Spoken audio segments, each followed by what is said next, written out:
Untuk informasi dan berita terkait, klik link di deskripsi dan jangan lupa install aplikasi CNBC Indonesia yang ada di App Store dan juga Play Store. Dan pastinya jangan lupa subscribe ya.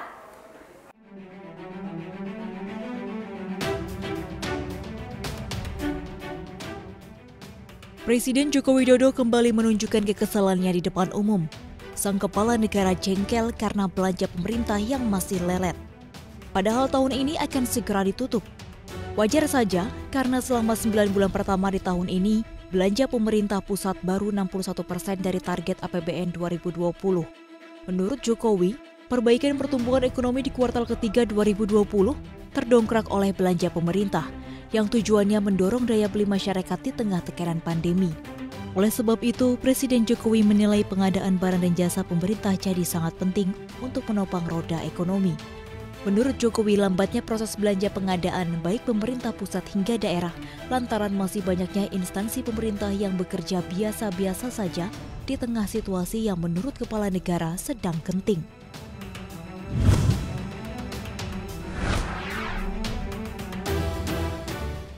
Pemerintah kembali menggelontorkan ratusan triliun rupiah untuk stimulus ekonomi Indonesia di tahun depan.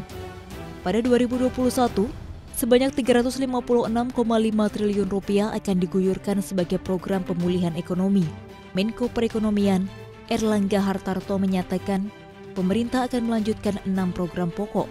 Secara rinci, dana PEN 2021 akan diarahkan untuk kesehatan sebesar 25,4 triliun rupiah, lalu perlindungan sosial sebanyak 110 triliun rupiah dan insentif usaha 20,4 triliun rupiah.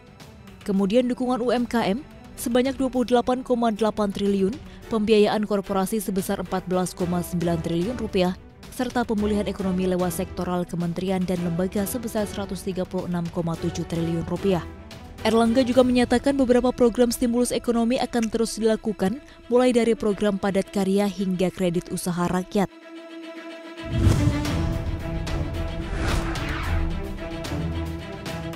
Delapan bulan pandemi COVID-19 masuk ke tanah air membuat ekonomi Indonesia terhantam.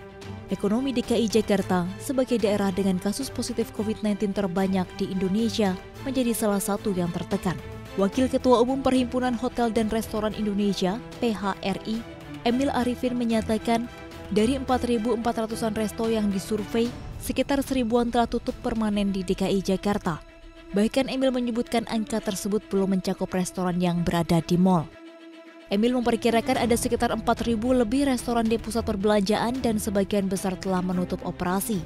Emil menyebut alasan pelaku restoran menutup permanen usahanya adalah terkait modal kerja.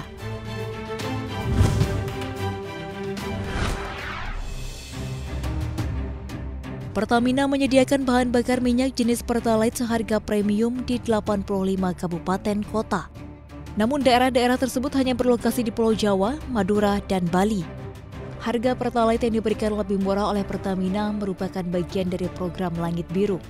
Harga Pertalite di 85 kabupaten kota senilai Rp6.450 per liter atau turun Rp1.200 per liter. Namun potongan harga itu hanya sementara dan Pertamina secara bertahap akan mengurangi besaran diskon yang diberikan. Tapi perlu diingat, harga khusus Pertalite tersebut hanya bisa dinikmati oleh konsumen kendaraan bermotor roda 2 dan roda 3, angkutan umum kota, serta taksi plat kuning.